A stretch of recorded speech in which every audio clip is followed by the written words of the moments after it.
Ok,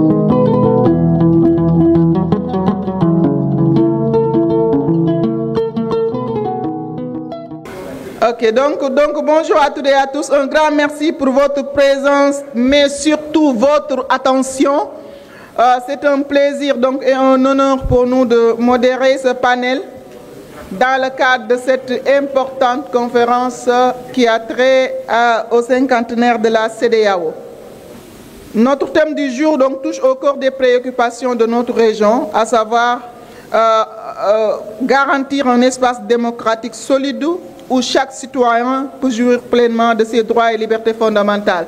Je pense que le nom de Alioune Tine en lui-même est lié aux questions de droit, de liberté et de dignité humaine. Quand vous tapez droit, liberté et dignité humaine, parmi les personnalités, en tout cas les plus en vue en Afrique, vous y trouverez doyen Tine. Et les autres que vous trouverez,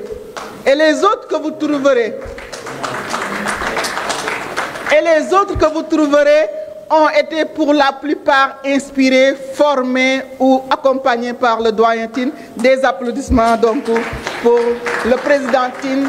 On vous souhaite vraiment une longue vie, une santé de fer parce que vous continuez vraiment de guider, en tout cas avec votre clairvoyance et votre sens vraiment de la dignité humaine. Amen, amen.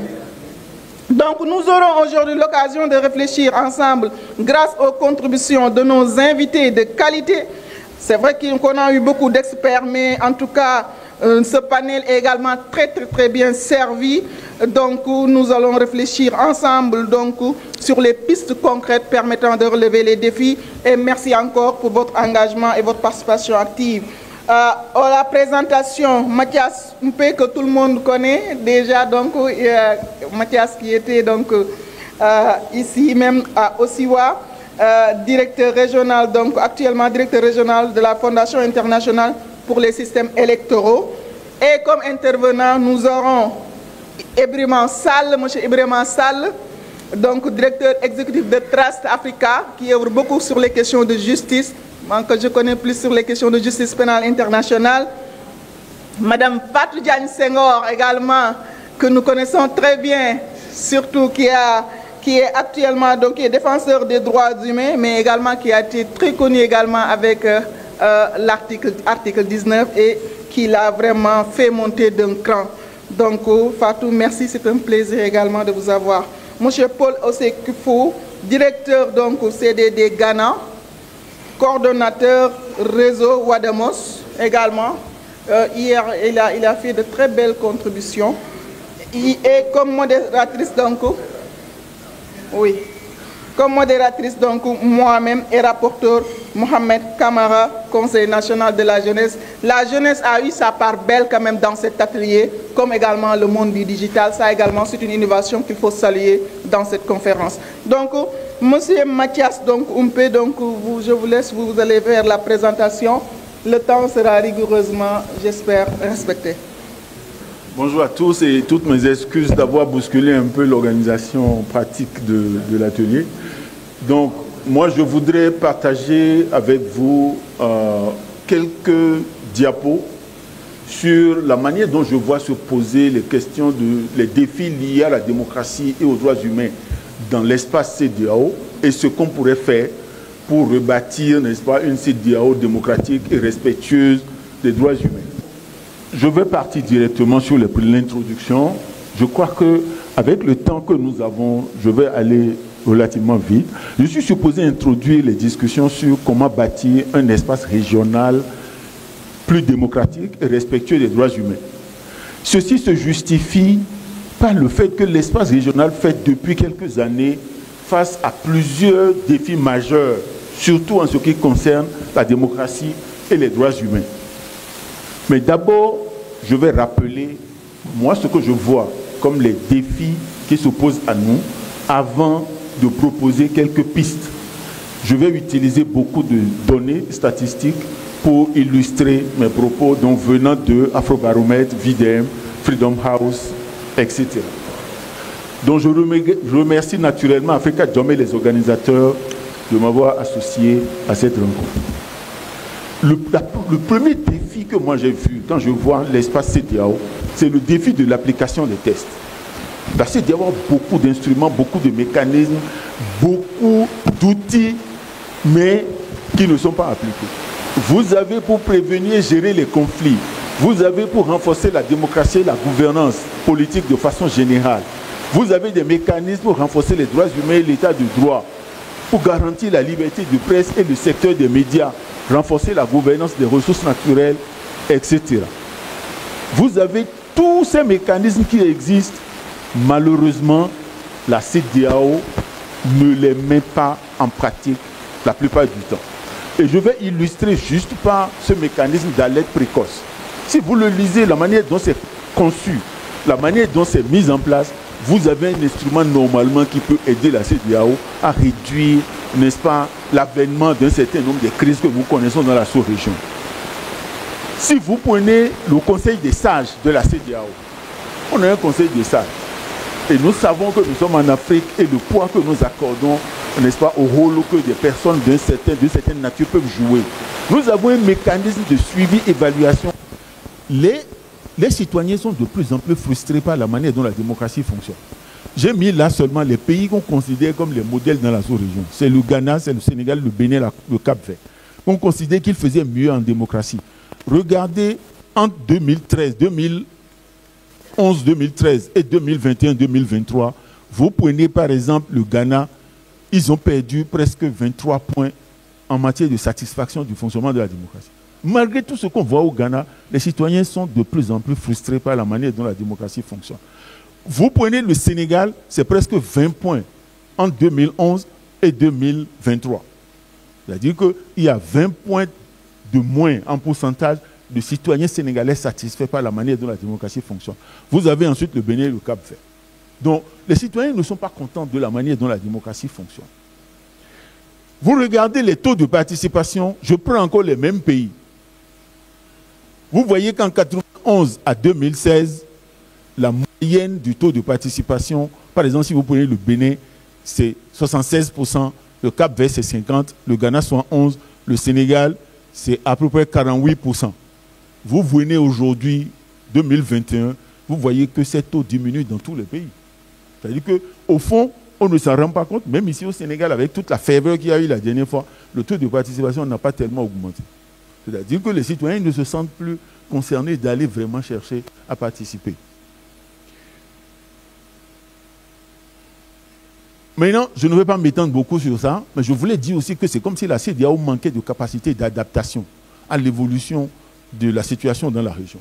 Regardez par exemple, entre 2012 et 2014, on a eu 2008 et 2014, on a eu des coups d'État dans les pays qui sont en transition aujourd'hui, tous les pays, sans exception. Mais si vous faites attention, la durée moyenne des transitions en ce moment, c'était 16 mois et demi à peu près. Aujourd'hui, on a un coup d'État dans ces mêmes pays, avec l'intervention de la CEDEAO, on ne peut pas régler. Comme si, mais la CEDEAO est venue à peu près avec les mêmes solutions de 2014-2008. Alors que le monde a évolué complètement. Si vous regardez, là-bas, je mets un peu les commentaires, l'environnement a évolué considérablement. Même la manière de faire le coup d'État a changé. Si vous faites attention, les présidents, les militaires vont prendre les présidents et leur demandent de démissionner, comme s'ils ne faisaient pas un coup d'État.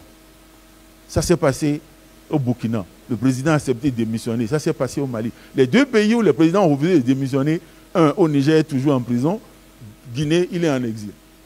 Ça veut dire que les militaires veulent prendre le pouvoir sans apparaître comme s'ils faisaient un coup d'État. Donc il y a quand même une différence déjà dans le comportement même des militaires qui ont pris le pouvoir.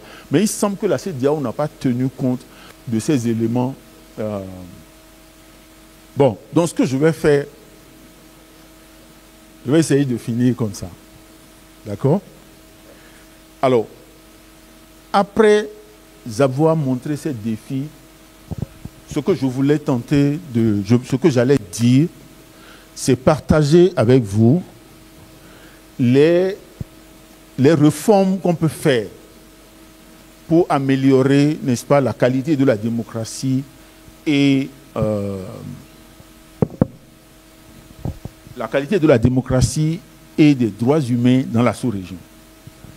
Le premier élément que moi j'ai considéré comme un élément important, c'est la capacité de la CEDEAO à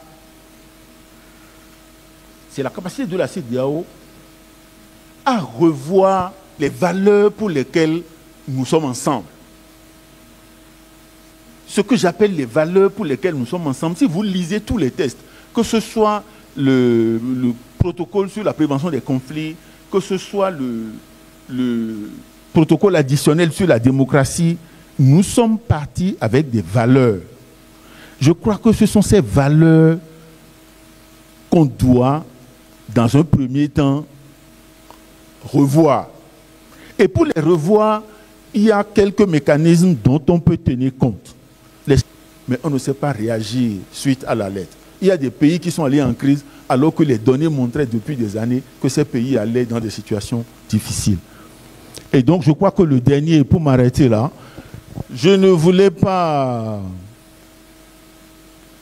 Je veux parler de l'inclusion. La CEDEAO a fait beaucoup lorsqu'il s'agit de la prise en compte des femmes. Et on a vu beaucoup d'évolutions, je vais dire, dans la sous-région. Mais lorsqu'il s'agit des jeunes, on a un peu plus de difficultés à voir l'expression de leur prise en compte. Moi, je voulais ajouter aux jeunes, les personnes vivant avec handicap, une autre catégorie à laquelle on ne pense pas souvent. Ce sont les personnes qu'on dit du troisième âge. Si vous regardez les statistiques aujourd'hui, montrent que d'ici à 30 ans, ils peuvent représenter 10% de la population de la sous-région. Et je pense que petit à petit, il faut que la sous-région prenne conscience de ce qu'il y a. Voilà. Donc, je crois que je vais m'en arrêter là. Pour des questions, je suis désolé une fois encore. Merci beaucoup, Mathias, pour vraiment la présentation très, très riche.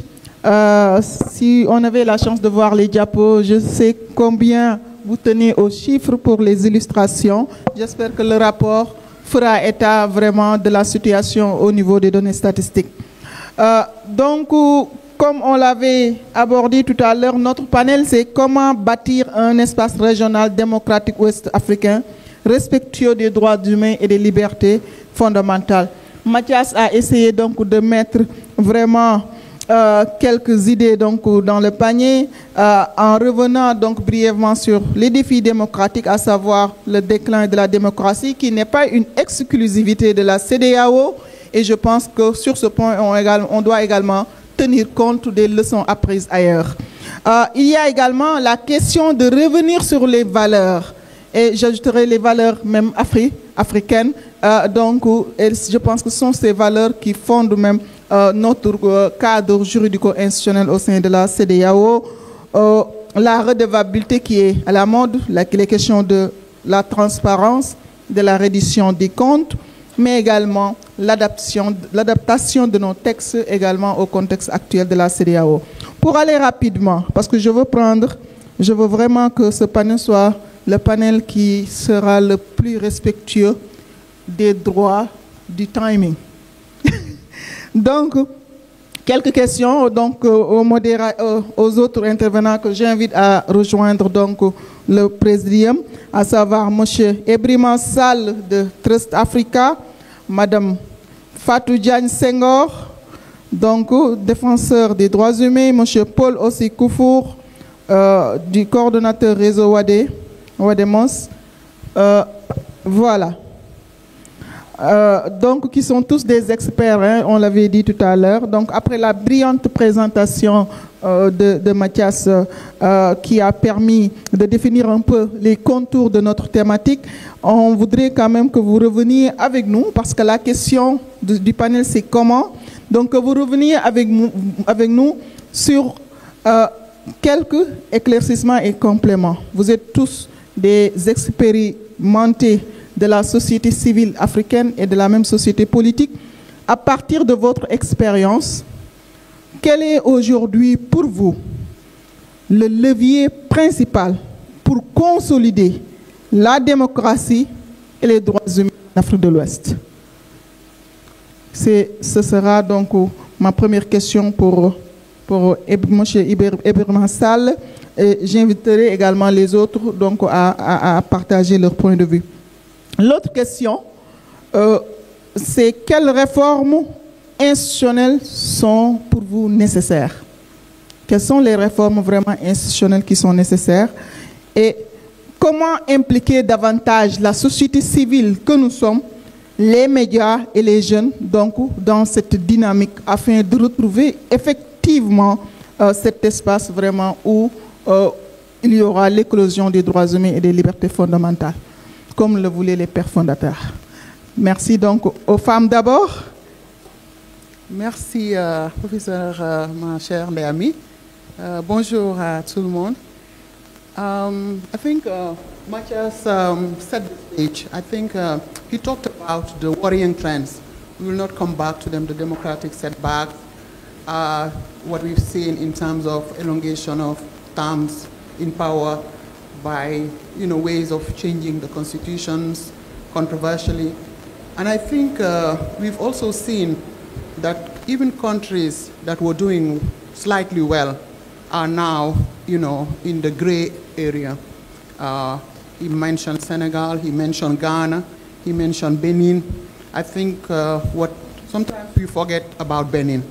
Benin was really the shining light in terms of regulation, in terms of, the fundamentals with their constitutional court that was very strong, their regulatory bodies that were independent. But what we are seeing today is really a country managed like a business. We'll come back to that. What we've seen, I think, a major problem is the promises have been broken. The hopes were very high, and the investment in terms of the reforms for the past 30 or so years of democratic, progress in West Africa with a strong ECOWAS. What we are seeing, I think, over the past 5-6 years is really worrying. And one thing that I think we also need to look into, the global context. We talked about it a lot, but I think we are in a multipolar world. In a world that, most of the centers, in the past you have kind of two major kind of poles. Today we have the global south, we have all the BRICS with India and China playing fundamental role and more interested in business, and China, pushing for business more than for other things. And I think most of the traditional partners that were more or less supporting human rights, democratic processes, are also today looking more into business. Another thing also that we're not talking about a lot, there's a lot of discovery of resources in the region. We've seen what is happening in Mauritania, Senegal, and that also has created some more appetite, some more interest in the region. And whoever talks about, oil and gas, more extractive industries, talk about abuses of human rights, opacity, and the presence of multinationals. So that's why I want us to look into the convergence, not to look into human rights as just, the political and civil rights. We need to look into this business, because today, business will determine everything. And the interests of those stakeholders will really, will define the human rights system that we're going to have. We've seen in many parts of Africa, most of the instruments are weakened. I'm not sure that if you are aware, they are about to dismantle the African Commission on Human Rights and merge it with the court, which I think is very premature. And most of the institutions, I'm seeing Mr. Yane here, I know his heart is broken. When we see what is happening with the NEPAD, APRM, those important instruments that were set up really to push and encourage governance in the region, in Africa, they are nowhere. Yesterday we talked about the free trade zone, and sometimes I'm skeptical. I say we have formidable instruments, from the Constitutive Act, all the instruments that were revolving after we adopted the Constitutive Act, the NEPA, the APRM, and today we just put them in the drawers. So this is why also we need to look into these things critically. I know we don't have a lot of time. Maybe what I will do, just by way of concluding, and suggestion is to say that we need really to look into the way we're doing laws, because most of our constitutions are designed for those in power. we need to have multi-stakeholders approach and stop the lip service in terms of lawmaking. We also need to be focusing, of course, elections are important barometers in terms of democracy, but we need also to look into the other mechanism, the other tenets of democracy. The judiciary in most of the countries is captured. The legislative is just playing, in the gallery. We all know that in most of our countries, the parliament is the weakest link in terms of democracy. Hardly you see in most of these West African countries where parliament, propose laws. Most of the laws are emanating from the executive because parliament doesn't have the capacity to really play its role in terms of checks and balance, in terms of, ensuring that public policies are implemented. So this is also something that we need to look into. Last point that I want to talk about is media and access to information. It is close to my heart. And why it is important today is that we are looking at regulation across the countries, and we are not really paying attention. Today, these GAFA, the big companies are merging. As we speak, Canal and MultiChoice are merging, and they are working with ECOWAS to really create a bigger company in terms of context. Most of our media will be just producing, maybe they will be subcontracted to produce content, but they're not part of the game. So these are the things also that we need to look into if we are serious about the ECOWAS we want, about the ECOWAS of the people, because most of our businesses are left behind. And we're talking about human rights, respect for democracy. But I will say that all those things today are determined by the business, and some of those companies that have more powers than the countries. So just to say, yes, business is important. Human rights cannot be looked into in silo. We need today, in this new world order, to really think about it in a holistic manner. Thank you.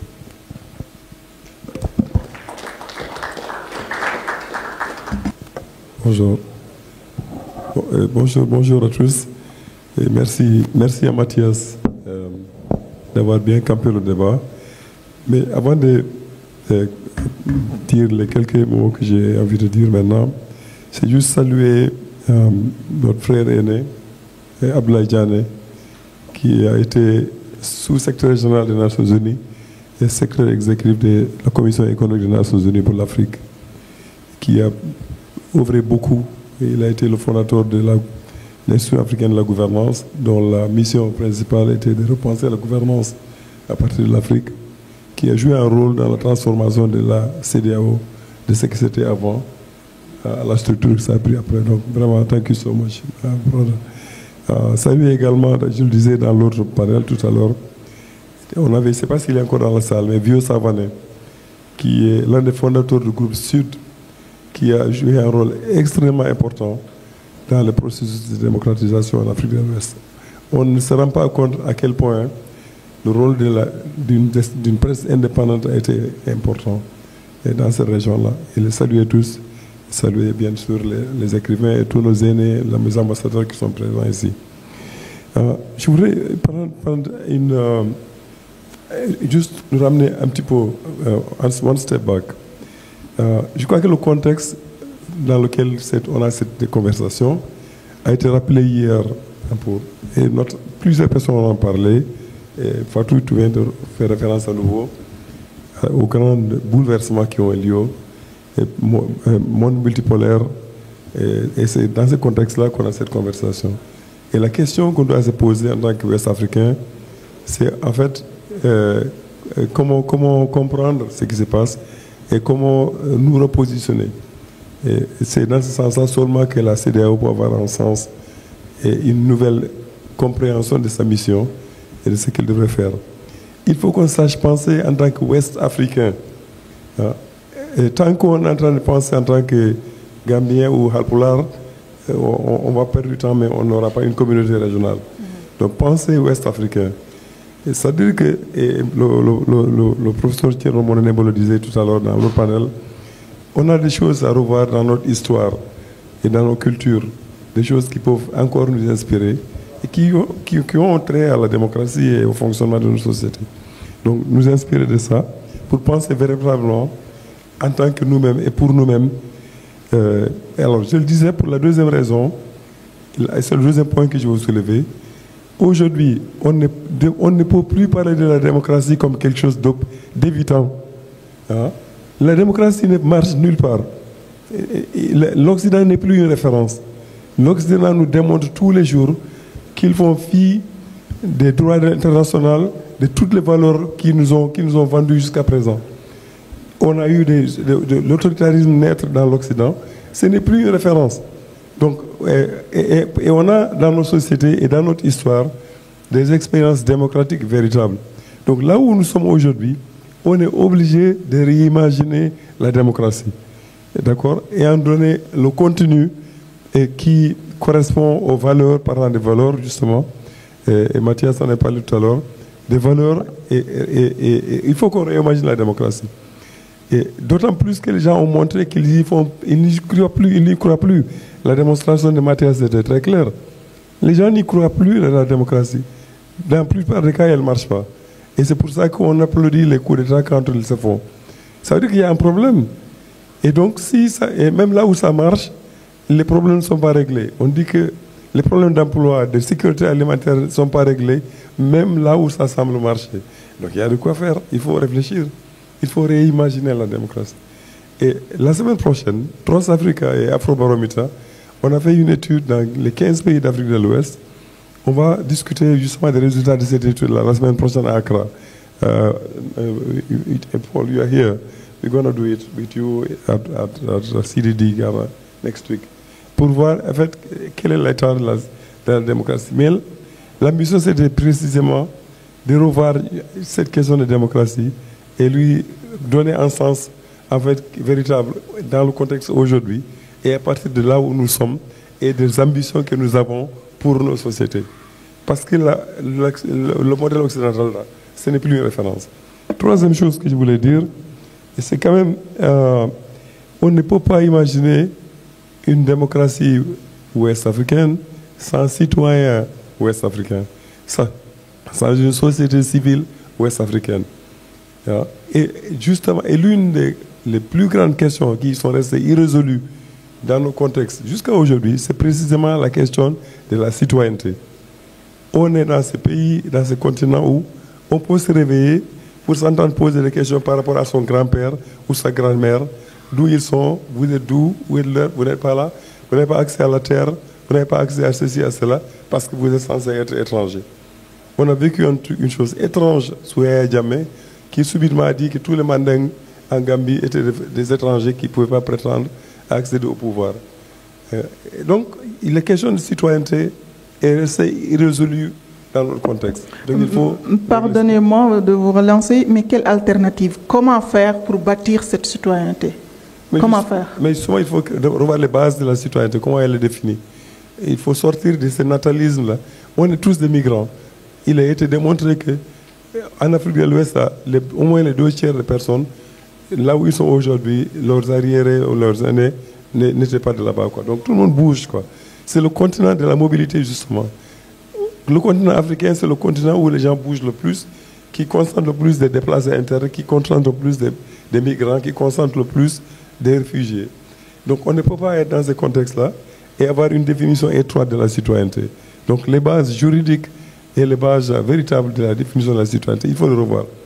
Et c'est le point de départ pour avoir justement une réflexion sur c'est quoi être un Ouest-Africain, c'est quoi être un citoyen de la...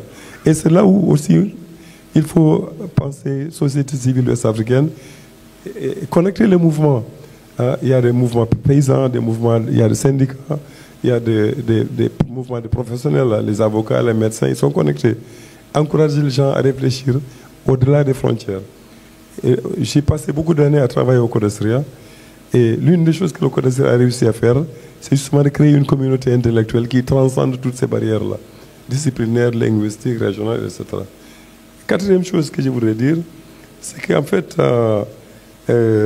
il faut connecter les processus qui se passent au niveau interétatique, la commission CEDEAO, le sommet des États, là, et les processus qui se passent au niveau de la base.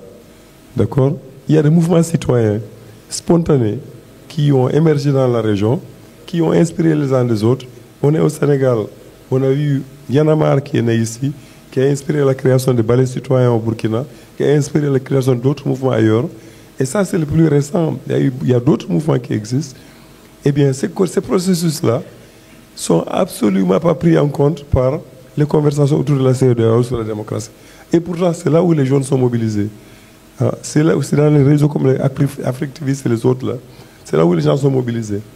Et donc, il y a une déconnexion entre ce qui se discute au niveau des chefs d'État et du gouvernement et ces processus à la base.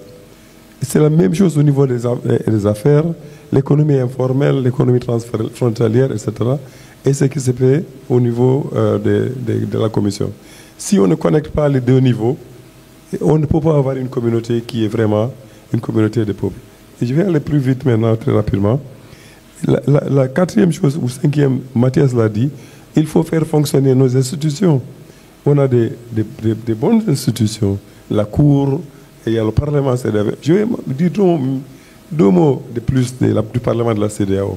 Parce que je crois que la Cour, on peut en parler, les gens en parlent. Mais personne ne parle du Parlement de la CEDEAO. Et pourtant, c'est de là que devrait venir le changement et la conscience citoyenne. Regardez ce qui se passe en Europe. Pour une fois, je vais faire référence à l'Europe.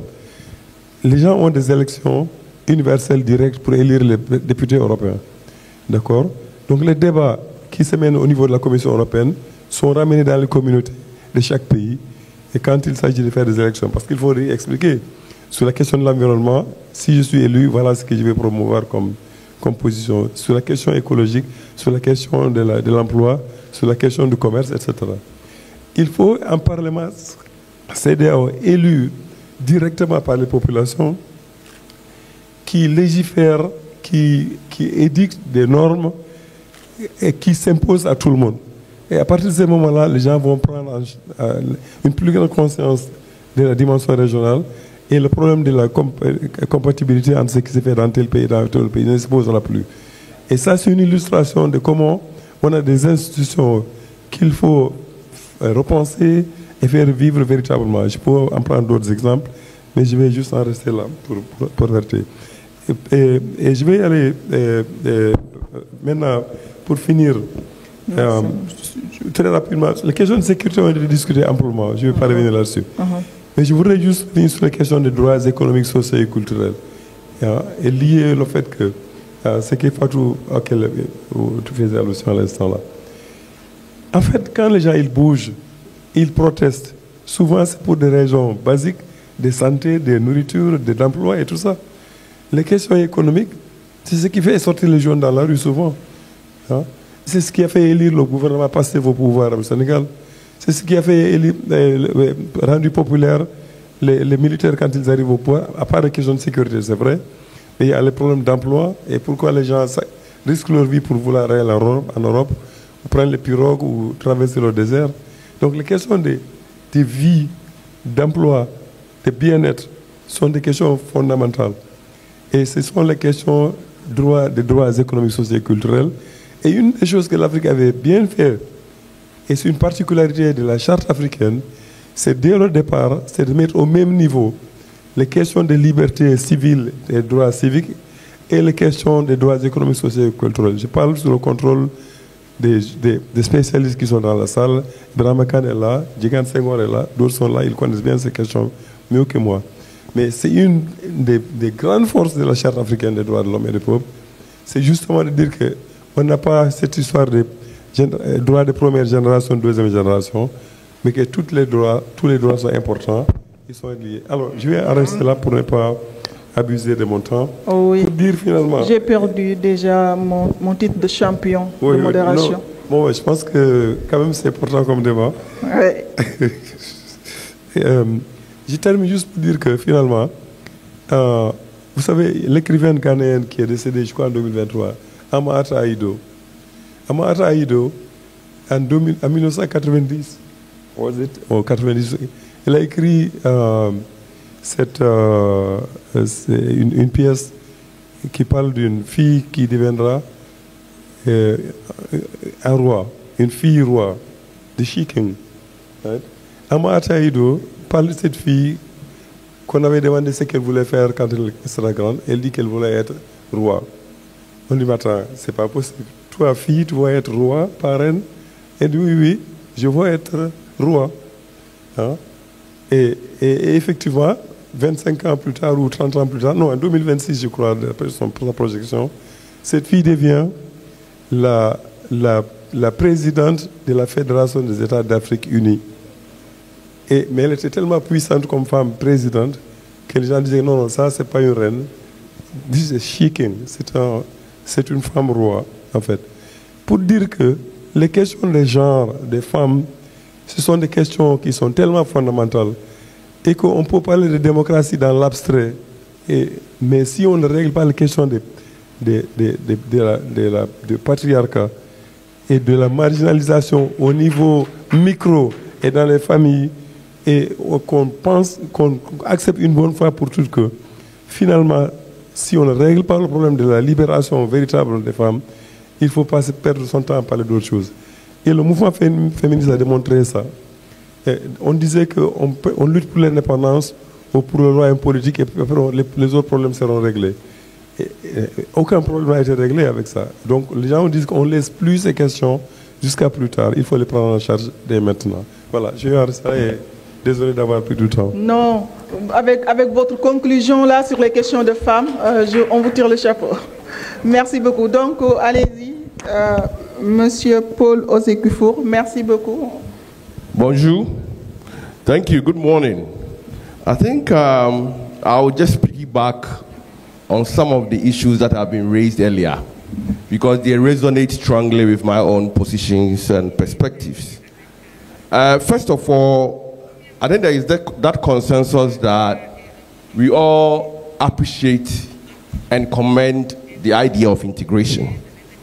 And that 50 years journey in the life of any institution, any organic institution, will certainly require some amendment and reforms. What ECOWAS has failed to do over time is that the evolving context and environment has overrun the institutional response to this context. And that is where I agree with the earlier speakers, and especially my senior brother here, that in reimagining ECOWAS, we need to reimagine ECOWAS in a way that corresponds to the aspirations and to the interest of community citizens. Again, when we are reimagining ECOWAS, we should reimagine ECOWAS to respond and resolve some of the tensions that have driven political instability and democratic recession in West Africa. And that is where I'll commend my senior brother, Matthias, who took us through and walked us through about citizens' expectations and aspirations for some democratic norms and values. And I will take the first one, which is elections. If you look at what citizens are saying about elections, they are losing trust in elections as a tool for changing our government. And this is quite critical because as a sub-region, one of the areas that we thought we had really made substantive progress had to do with elections because there have been power alternations over time. But still, we have challenges in managing credible elections, in organizing elections that meet the standards of acceptability. And in the earlier presentation, the issue of turnout even came up. I think the figures that you gave were quite acceptable to some extent.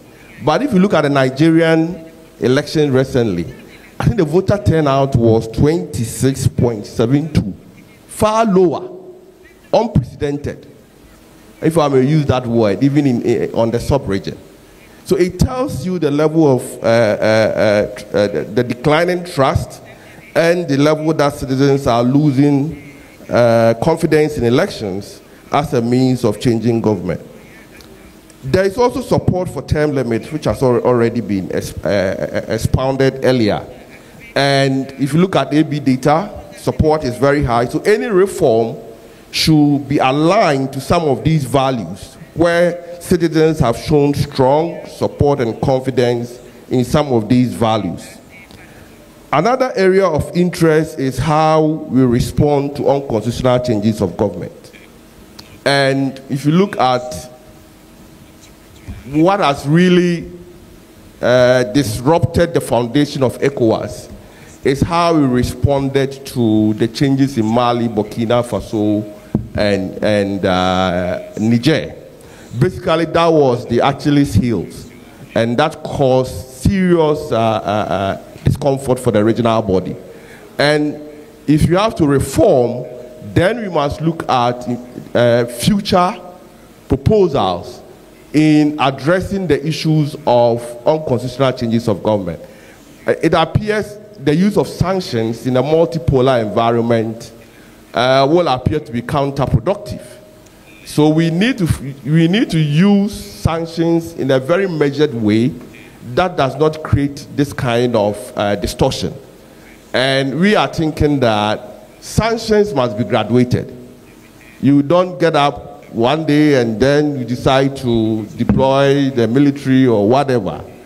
And if you want to use sanctions, I think we must explore relationships with the African Union. There must be some coordination mechanisms where there is a joint agreement around the use of sanctions. If you look at the reports that came out in the use of sanctions as a deterrent, the AU didn't seem to give the needed support. Monsieur Kufor, permettez-moi de vous relancer sur ce point. Pour vous, comment doivent être les... vous avez parlé de la question des sanctions et des problématiques qu'elles posent. Pour vous, comment doivent être formulées ces sanctions afin d'être efficaces et de participer à bâtir donc cet environnement de la CEDEAO basé sur les droits humains et les valeurs fondamentales? Comment bâtir ces sanctions? Yeah, for me, I think the preventive mechanisms should be the priority consideration. And sanctions, as I said, should be deployed in a very measured approach, because we have mechanisms to engage and mediate the process, like the Council of the Wise. And in this case too, we should also build state capacity, state mediation capacity to intervene and mediate in some of these conflicts. We did election work last 2-3 years, and one of the observations we got was that the capacity of the state to mediate in internal disagreements and conflicts was very low. So we should look at the mediation and the preventive aspects, because if you look at how we deploy sanctions, it's caused a lot of disaffection. And that is how I think I will approach that. Then I think in any reform agenda, we should also look at the nexus between security and the economic aspect of our integration, because if you're talking about human rights cannot be exercised or enjoyed in a situation of insecurity. And that is where the issue of security comes in strongly for us to advance our democratic values and aspirations. If you look at Burkina Faso, the fight against violent extremists has been used as a pretext to repress a lot of activists and human rights defenders. So whilst we are having a conversation on democratic reforms, the issue of security is also quite critical, because that will give us the enabling context to enjoy our aspirations around human rights, around rule of law, and even constitutional convergence and all that. I think one issue that we must also look at is the issue of compliance that Matthias earlier indicated. Why is it that there is low compliance with the regional mechanisms and normative instruments? It has to do with how power is structured within ECOWAS. And I think you've all highlighted that parliament at state level and even parliament at regional level remains the weakest link as an accountability tool over the executive. ECOWAS frameworks preach what we call constitutional convergence, separation of powers. But what powers does the court, and then if you can also extend it to some extent, the parliament, what powers do they possess to even check the authority of the heads of states? So there's a disequilibrium in terms of how power is distributed within the ECOWAS mechanism. And even not to talk about citizens' voice, the agency of citizens as a tool for checking the powers of the executive. Here the executive means the authority of heads of state. And then the issue about early warning even came up. And I want to also share some experience with early warning. If you look at the ECOWAS peace and security architecture, early warning information goes directly to the commission and to the authority of heads of states. So they do whatever they like with that early warning data and information. What is the locus of citizens? What is the locus of parliament in using the early warning as a response mechanism and as a preventive tool to avoid violations and deteriorations in the region? I want to conclude by sharing some two perspectives around the protocol, the ECOWAS protocol, supplementary protocol on democracy and good governance. One has to do with the decision-making mechanisms by the authority of heads of state. You see, what is so ironical is that ECOWAS wants to give power to respond to future expectations and to be resilient. But what happens? The protocol states that decision-making will either be by consensus or two-thirds majority. But for you to exercise two-thirds majority, there has to be a protocol to regulate the use of two-thirds majority for decision-making. How is it possible to use consensus as a tool for decision-making in any organization or body that wants to be very resilient? So if all the 50 member states do not show support or commitment to a decision, approve of a certain decision, ECOWAS can never move. And this is one of the big problems or the big challenge that we have within ECOWAS. I think I will be incomplete without talking about solidarity. Merci donc d'essayer de conclure. Thank you very much. I'll come back. Merci d'essayer de conclure. Merci beaucoup. Oui, vous aurez l'occasion d'y revenir avec les échanges.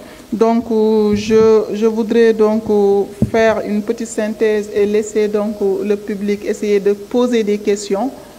On va essayer donc de laisser 5 personnes poser des questions, s'il vous plaît, complémentaires et respectueux de la thématique comment bâtir.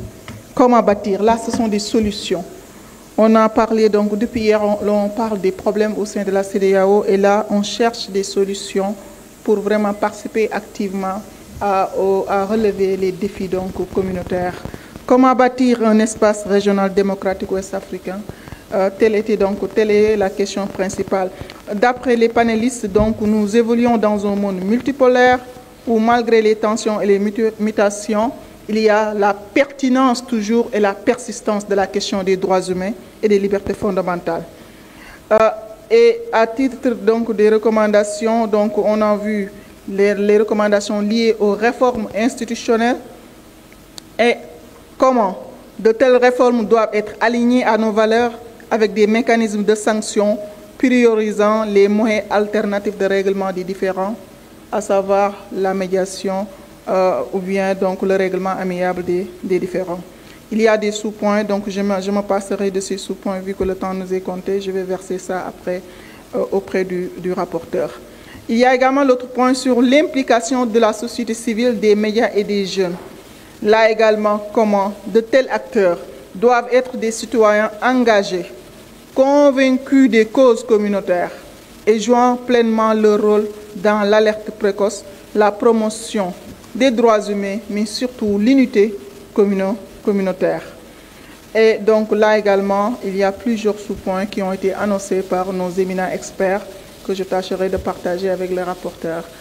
Nous avons besoin de 5 questions, de 5 vraiment bonnes questions qui vont essayer de compléter la présentation donc, de nos éminents panélistes qui ont été pratiquement exhaustifs, si j'ose dire.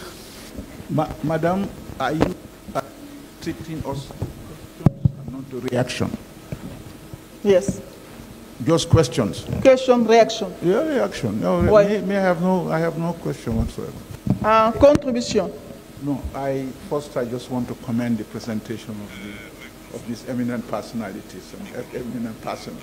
Yeah, I think they've enriched the debate on how we move democratic dispensation in our sub-region. I have 2-3 points. One really is the role of ECOWAS. I continue to salute ECOWAS. I think if you are not created it, we will have created it again. Is it functional? Is it efficient? It is not. One of the reasons Paul raised it, when they take decisions, they want unanimity and not really find consensus or something like that. For example. S'il vous plaît, pourriez-vous parler beaucoup plus fort pour les okay, thank you. For example, if you take term limits, when they discussed it, every ECOWAS state supported it. 2 countries opposed, and it never worked. So really, we have to look at ECOWAS. Second is their parliament. I think if they're accountable to their parliament, it would make more sense. I think Fatou Jagne raised the issue of the parliament. Third is really who elects who in this democratic dispensation.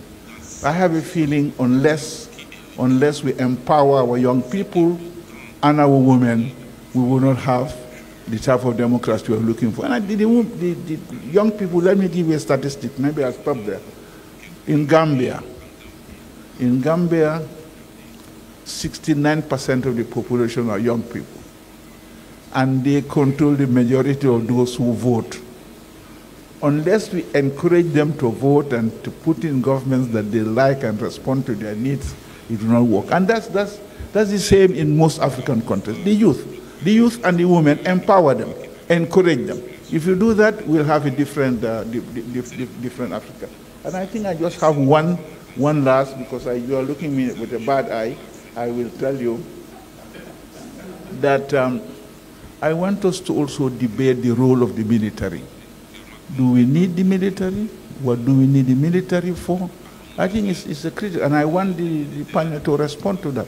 I mean, these are people who have guns, who are not the most educated, who are, we have serious concerns about the role of military in the democratic dispensation.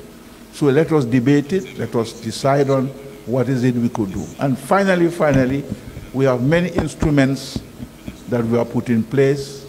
One of them is APRM. I used to chair the APRM, but we do not, we don't implement. So what do they think of the APRM and what shall we do? Thank you, Madam. Merci beaucoup. Bonjour à tous. 1 minute, s'il vous plaît. Okay? D'accord, merci. Moi, c'est Diara Ndiaye. Je suis de l'association Women in Mining du Sénégal, c'est-à-dire les femmes qui sont dans les mines. Et voilà, je félicite d'abord nos différents panélistes. Et ma question, c'est pour M. Sall. Il a parlé de question du genre de façon globale. Et nous, ça, c'est notre quotidien par rapport à notre secteur, c'est-à-dire le secteur extractif. D'ailleurs, nous avons mis en place un indigent. D'accord. La question, s'il vous plaît. La question. D'accord, pas de souci. Voilà, c'est juste pour dire que pour lui, qu'est-ce qu'il pense qu'est-ce qu'on doit faire réellement pour régler cette question de genre dans nos différents secteurs. Merci. Je voudrais revenir sur une seule chose que j'ai entendue depuis ce jour. Cette narration habituelle de penser que le verre n'est pas totalement, il est totalement vide. Non, il faut qu'on avance. Les amis, il faut qu'on avance. Moi, je reviens sur 3 choses importantes.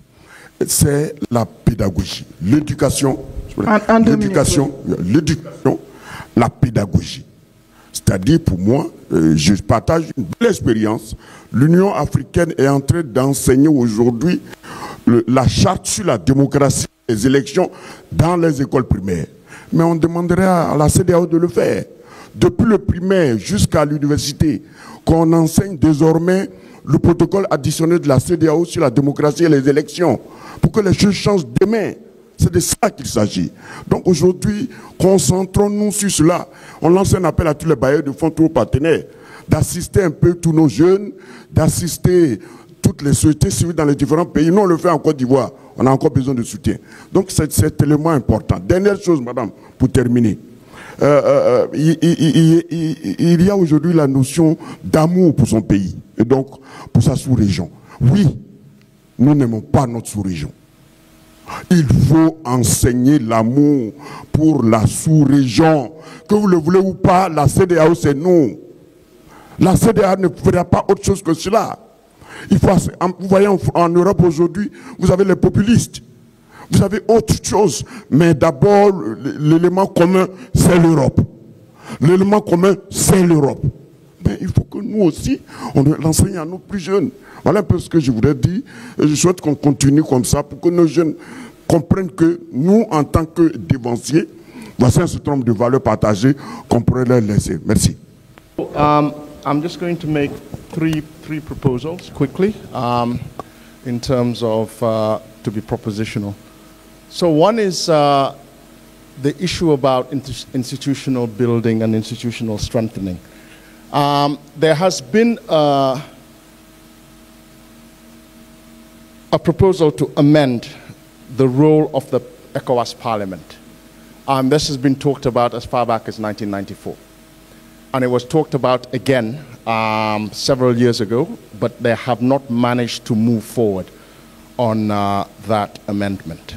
And that is important, especially given the fact that the region is facing a polycrisis as it stands now, and ECOWAS is incapable of responding to that polycrisis. That's the first thing. The second thing is, Uncle Ablajane spoke about the African peer review mechanism.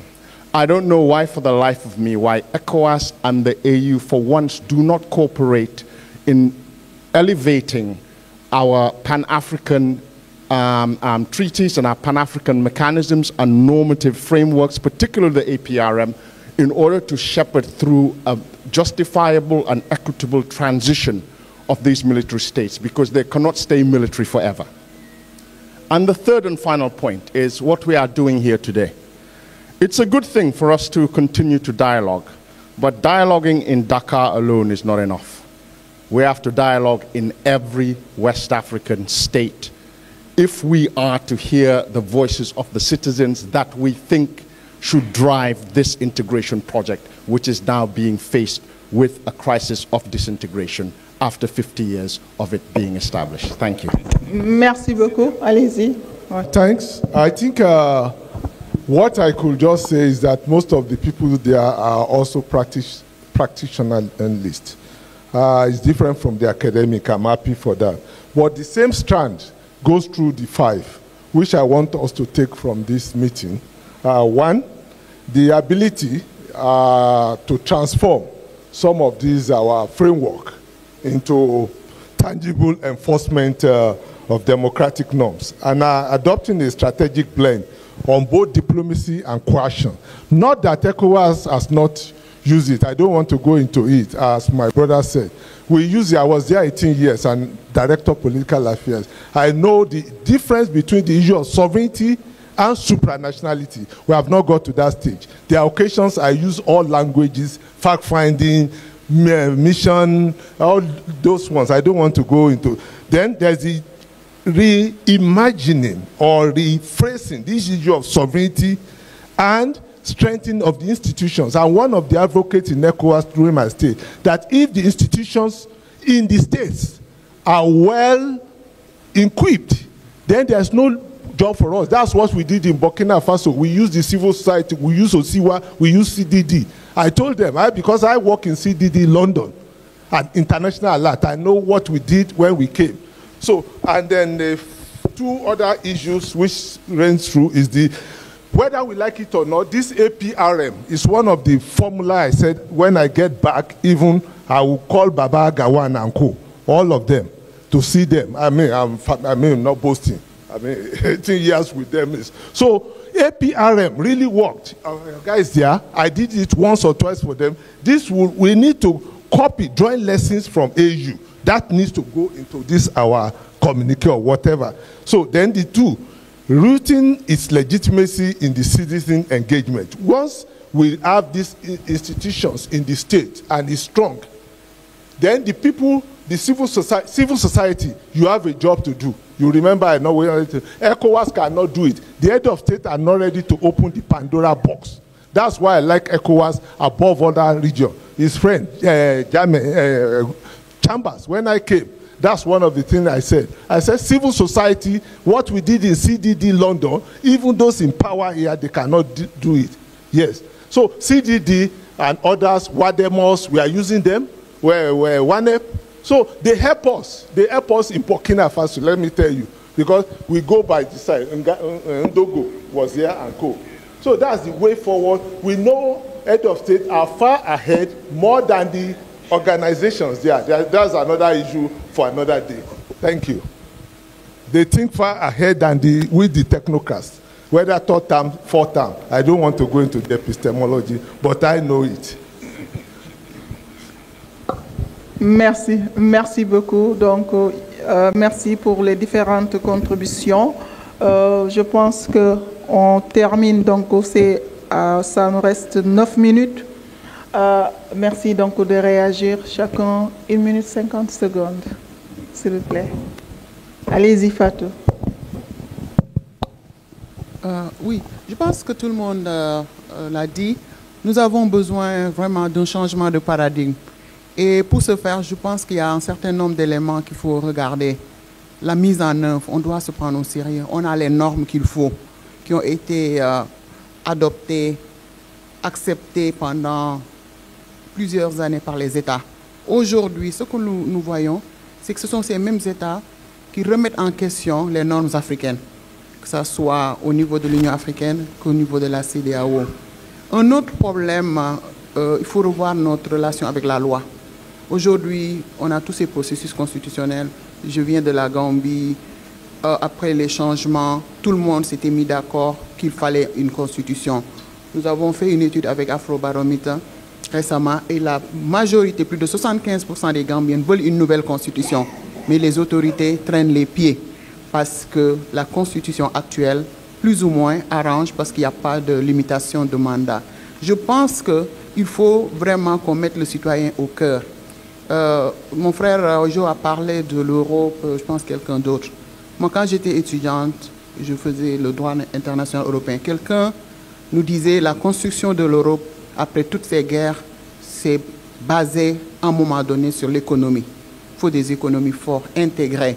Parce que quand les économies sont intégrées, on ne se fait plus la guerre. On trouvera des solutions. Et quelqu'un disait, au-delà de l'intégration des économies, il faut unir les économies et les cœurs. Et regardez ce qu'ils font en Europe avec Erasmus, avec tous ces programmes d'échange entre les étudiants. On quitte un pays, on a des chances de se marier ailleurs, on a des chances de rester dans un autre pays, d'y travailler, de créer sa société. Et ça permet aux gens de lever tous ces préjugés que nous avons en Afrique. Quelqu'un l'a dit, la nationalité, l'ethnie, ça continue. Je regarde ma sœur Binta, nous avons traversé l'année dernière des moments difficiles. On était ici à Dakar pour travailler sur le Burkina et une bonne partie de sa famille a été tuée juste à cause des préjugés. Des gens innocents ont été tués parce qu'on les suspecte d'être des terroristes. Il n'y a pas d'enquête, c'est des exécutions extrajudiciaires. Beaucoup de collègues qui se sont battus aussi pour les droits humains aujourd'hui sont en prison au Burkina, au Bénin, au Togo. On change les lois à la merci, à la bonne volonté du prince et on ne dit rien. De plus en plus, la société civile est isolée par les lois antiterroristes, par les mesures fiscales. On réprime. Et aujourd'hui, le syndicat des chefs d'État se renforce. Bon, avec ce qui se passe au Sahel, avec les 3 pays là, et le Togo, je pense que nous avons besoin aussi de nous inquiéter. C'est vrai, on ne doit pas désespérer, mais aussi la Côte d'Ivoire, ce géant qui doit impulser, qui doit nous inspirer aussi pose problème. Et je pense et on espère que ce qui s'est passé au Sénégal, avec ce sursaut, on espère que la Côte d'Ivoire aussi donnera le bon exemple pour qu'on puisse continuer d'espérer. Merci. Espérons donc que cet exemple va faire tache d'huile. Merci Fatou. Donc allez-y. Okay, merci pour les questions and the observations. The big question of what do we do with the military, I think that's a very, very tough one. With the security challenges in the region, with jihadist movements and all kinds of movements, I don't think we can say we don't need some kind of military, institution. But maybe we can think about the military differently and organize it differently and give it a new mission. I think we can have a military that is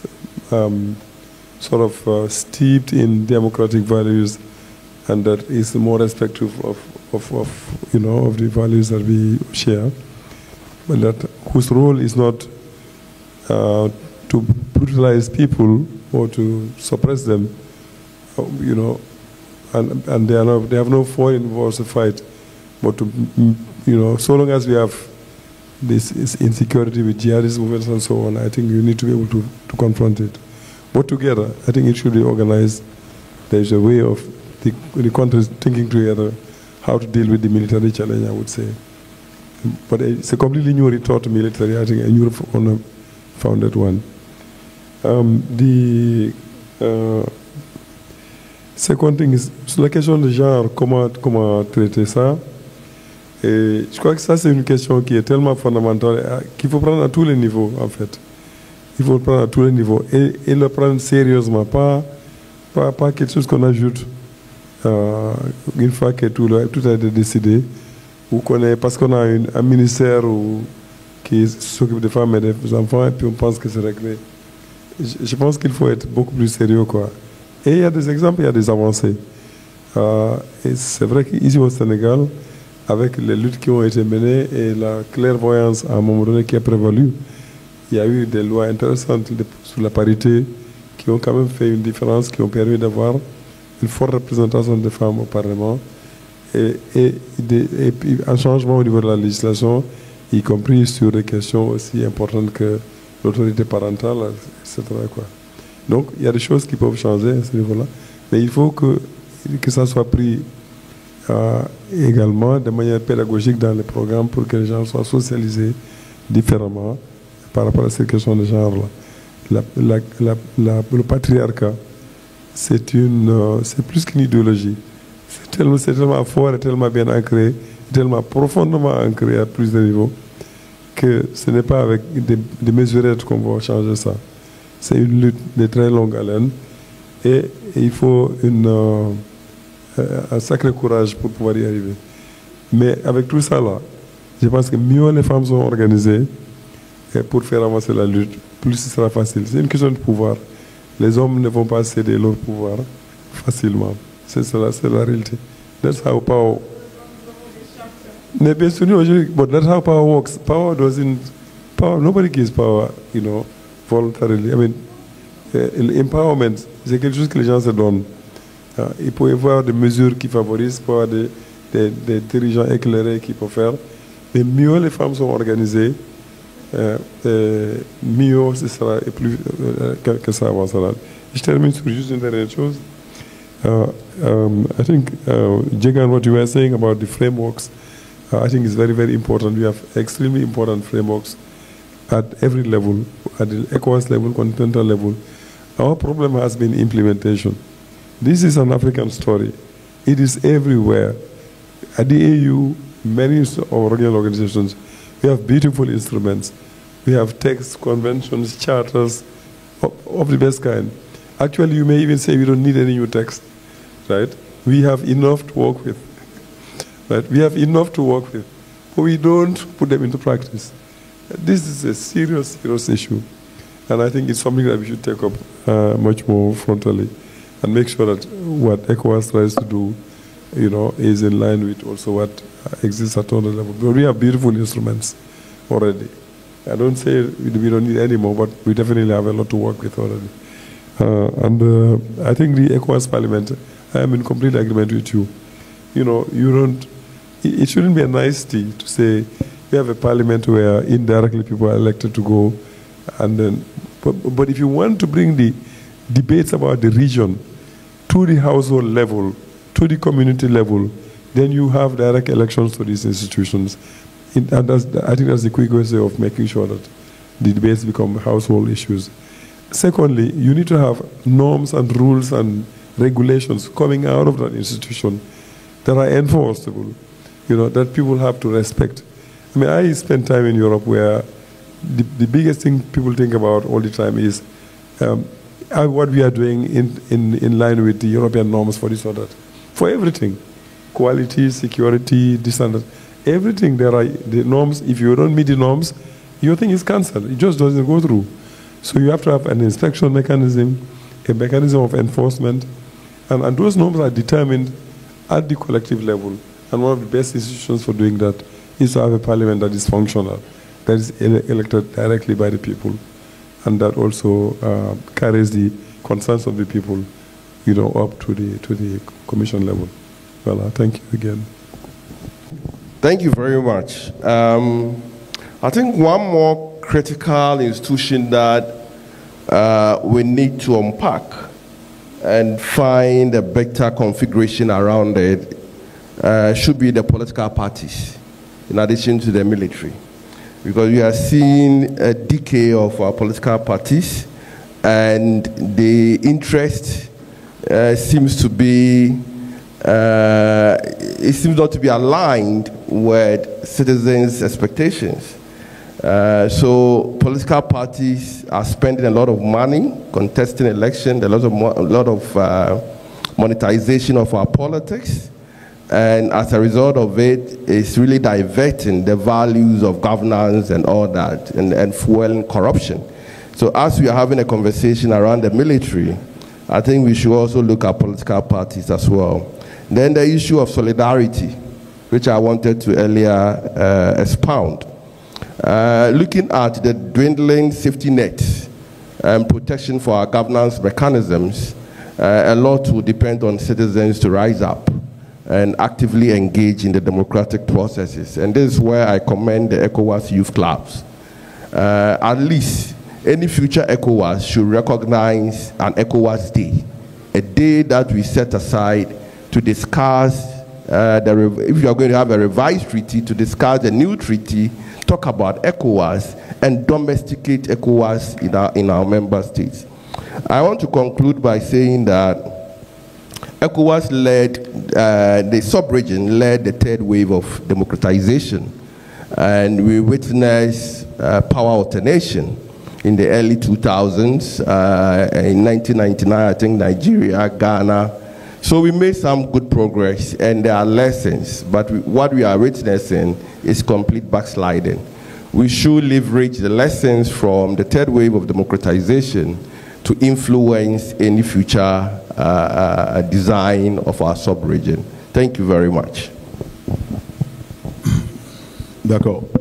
Disons que je voudrais réagir sur 3 points. Le premier, c'est pour revenir sur l'impression que M. Wodjo a eu, que c'est comme si on considérait que la CEDEAO ne servait à rien. Non, je suis un défenseur acharné de la CEDEAO. Par contre, non, quand vous avez dit que le verre est vide, voilà. Ok. Disons que je voudrais même ajouter, pour rebondir sur une autre question, que les organisations comme la CEDEAO ont des difficultés qui sont classiques. La première, c'est ce que Rémi Adjibawa a souligné. Comment est-ce que vous mettez le curseur entre la légitimité et l'intégration? Vous avancez vers l'intégration et la souveraineté, je veux dire, et la souveraineté des États. Ça, vous rencontrez ça. Le deuxième, c'est comment vous faites pour appliquer les tests de la communauté. Nous avons, moi j'ai été le premier à dire que les tests ne s'appliquent pas. Mais si vous prenez l'Union européenne aujourd'hui, la Cour des droits de l'homme de l'Union européenne, en 2012 et 2023, 40% des décisions ne sont pas respectées. Donc je ne veux pas dire qu'en Afrique de l'Ouest, on doit dormir sur nos lauriers. On a besoin d'être ingénieux parce qu'il ne faut pas penser qu'il y a quelque chose, une solution facile qu'on va juste adopter et puis ça va marcher. On a besoin d'être créatif et d'être ingénieux si on veut que les tests de la sous-région soient appliqués. Donc je voulais dire ça pour reconnaître que je voulais ajouter un élément encore. La CEDEAO fait des efforts dans des domaines qu'on ne peut pas voir. Moi, j'ai suivi un peu ce qui s'est passé en Guinée. Pour le troisième mandat de Alpha Condé, la CEDEAO a fait beaucoup d'efforts, jusqu'à aller à boycotter l'observation du référendum qui a donné naissance à la Constitution, qui a permis à... Mais dans le cadre de la diplomatie préventive, la CEDEAO ne peut pas faire de communication sur des initiatives de ce genre. Donc il y a des initiatives qui sont prises sur lesquelles... Donc je suis complètement d'accord qu'il faut tenir compte d'un certain nombre de paramètres et faire preuve de créativité. Ça, c'est la première chose. La deuxième, par rapport à la communication. Je suis d'accord qu'il faut travailler à faire connaître la CEDEAO et ses structures, ses mécanismes aux élèves et tout. Mais la CEDEAO gagnerait à améliorer sa perception comme faisant partie des solutions aux problèmes des citoyens. Monsieur Sall l'a dit en passant, c'est sa capacité à écouter les citoyens et sa capacité à se présenter comme une source possible de solution aux problèmes des citoyens. Ça aussi, c'est de la communication. C'est sa capacité à montrer comment la CEDEAO aide à résoudre les problèmes des citoyens. Également, lorsque je parle toujours de la communication, je crois qu'en matière de communication de crise, la CEDEAO a juste échoué cette fois-ci et a été présentée et on l'a dépeint comme une institution, même au service des puissances étrangères et tout ça, sur en quoi je ne crois pas du tout. Le troisième point, c'est par rapport au rôle des militaires. Je veux peut-être partager avec vous quelques observations pour moi. Si vous regardez les pays où on a eu les coups d'État cette fois-ci, les militaires, soit ils sont directement victimes de la mauvaise gouvernance de la société, c'est-à-dire que si vous prenez le Mali et le Burkina, ils se faisaient tuer et ils avaient le sentiment que les gouvernements ne s'en préoccupaient pas. Et donc je pense que s'assurer que la gouvernance est telle que les militaires n'aient pas le sentiment qu'on est en train de les sacrifier pour rien. Le deuxième élément, les militaires sont mêlés aux affaires économiques. Ce n'est pas seulement, si vous regardez le cas du Niger, ça semble être le cas du Niger qui avait une affaire de dimension économique à ça. Le Niger n'est pas le cas isolé. Je pense que si vous prenez d'autres pays. Et donc, moi je pense que pour aider à garder les militaires en dehors de la politique, il faut améliorer la gouvernance, il faut contrôler leur implication dans les économies de nos pays et il faut peut-être aussi, je dirais, rendre un peu plus neutre la manière dont ils sont gouvernés. Si vous gérez les militaires avec la politisation de l'armée, vous créez les conditions pour que des militaires se lèvent un jour pour vous renverser. Merci beaucoup. J'ai insisté à prendre la parole. Je crois que le docteur Ibrahima Sall l'a très bien souligné. Comment bâtir? On ne peut pas bâtir sans déconstruire, sans démanteler, sans détruire. On peut utiliser le vocabulaire qu'on veut. Le système qui exclut la majorité de la population africaine est le système patriarcal. Quand une communauté, notamment la communauté des femmes, dans un contexte patriarcal, ne se retrouve pas sur les questions de gouvernance, que ce soit par rapport à leur représentativité dans les institutions décisionnelles, que ce soit par rapport à la prise en compte de leurs droits, que ce soit des droits économiques, des droits sociaux et des droits politiques, on ne peut pas parler de développement en Afrique. Il faut vraiment que la question des femmes et la question des jeunes, j'aime pas mettre les deux ensemble très souvent parce que c'est une façon d'infantiliser les femmes, mais il faut que la question des femmes soit centrale à la reconstruction de la nouvelle CEDEAO que nous voulons. Une CEDEAO basée sur les droits, mais également basée sur les principes féministes qui sont des principes d'empathie, de droit. Je crois que c'est très important et vraiment je remercie le docteur Ibrahima Sall pour avoir mis le doigt sur là où ça fait mal. Nos économies sont pour la plupart des économies informelles et c'est des économies portées par les femmes. On ne peut pas faire le développement de l'Afrique en excluant les femmes et en ne prenant pas compte leurs droits dans cet espace-là. Je vous remercie. Je suis Mamadou Konaté et je trouve également que dans mes fonctions passées, j'ai été garde des Sceaux. Donc la problématique genre est un sujet que je connais, que je pratique, mais plus généralement, je ne parle plus de genre, madame, je parle d'égalité. Notre souci fondamental dans notre contexte africain, ce n'est rien d'autre. Cher ami, je vois qu'on a eu un débat sur la Deutsche Welle, parce qu'en lisant votre nom, je me rends compte. Notre problématique essentielle du ratage complet de notre système de démocratie ne tient à rien d'autre que parce que nous sommes des sociétés profondément inégalitaires. Profondément inégalitaires, qu'on le dise ou qu'on ne le dise pas. Et on explique notre inégalité par nos traditions. Et les traditions viennent en concours avec les lois modernes que nous mettons et qui ne trouvent pas d'issue dans nos pays, y compris, chère madame, lorsque l'on veut évoquer des principes fondamentaux issus à la fois des conventions et des traités internationaux devant les juges, y compris le juge sénégalais. Le vrai sujet, encore une fois, c'est qu'est-ce qu'il faut faire contre les inégalités dans notre société. L'inégalité, c'est entre hommes et femmes, c'est pas tout. C'est entre riches et pauvres, et c'est pas tout. C'est entre personnes valides et personnes invalides. Combien sommes-nous de personnes qui cédent le passage à une personne handicapée lorsqu'elle cherche difficilement à monter une pente qu'il n'y a aucune installation adaptée pour elle? Deuxième sujet, j'ai parlé de tradition. Je ne suis pas un anti-traditionnel. Je suis quelqu'un qui est à la recherche justement de valeurs fondamentales, traditionnelles qui soient compatibles encore dans notre société d'hommes et de femmes. Troisième élément, vous ne l'avez pas évoqué, mais l'obstacle démocratique dans notre pays, dans nos pays respectifs, est lié au fait que notre démocratie n'est pas électorale, mais sans élection, il n'y a pas de démocratie. Tcherno, c'est clair. Sans élection, il n'y a pas de démocratie. Et il n'y a pas un seul pays qui a réussi véritablement un système électoral, y compris au Sénégal. Vous l'avez indiqué, comment on a chuté de 70% de participation à près de 45%, là où on peut se réjouir encore d'être dans un pays démocratique quand on compare le Sénégal à mon pays comme le Mali. Pardon, je prends juste 2 minutes pour dire ce que j'ai sur le cœur et je terminerai tout à l'heure. Et qu'est-ce qui peut expliquer qu'au Sénégal, il n'y a jamais eu de coup d'État, mais au Mali, on en est à combien de coups d'État encore? Parce que quelque part, vous avez tous parlé d'éduquer nos populations. Moi, je n'aime pas trop ce terme parce qu'il est galvaudé. On n'éduque pas.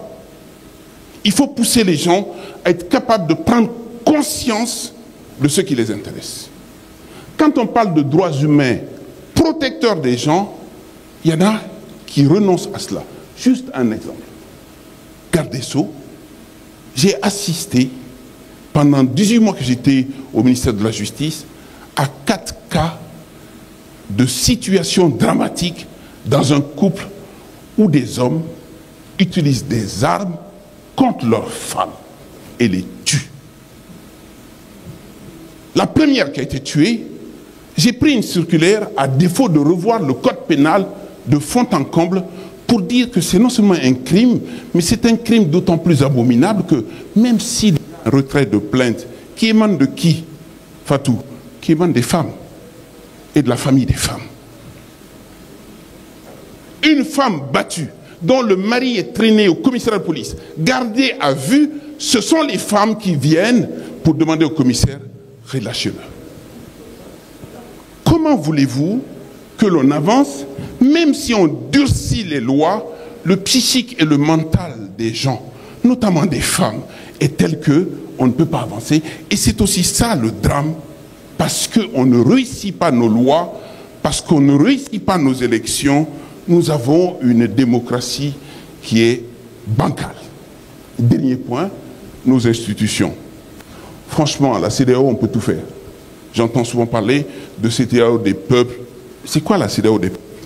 Ibrahima, Tu as dit tout à l'heure qu'il faut qu'on ait un Parlement issu de l'élection directe, suffrage universel direct. On n'a pas réussi le suffrage dans nos pays. Et s'il faut aller le réussir en CEDEAO, pourquoi faire? Moi, je pense, proposition concrète, que ce qu'il faut, madame, c'est qu'aujourd'hui, on ait véritablement des vrais observatoires. Ce qui fait mal aux pays, aux nations et aux gens, je termine. S'il vous plaît. Observatoire communautaire dans le domaine des rapports hommes-femmes et de l'égalité, dans le domaine de la santé, dans le domaine des droits, dans le domaine des libertés. Et dernièrement, je ne crois pas aux juridictions nationales qui rendent la justice en matière électorale en dernier recours. Pourquoi ne pas ouvrir dans le cadre d'un protocole cette perspective au niveau de la Cour de justice de la CEDEAO?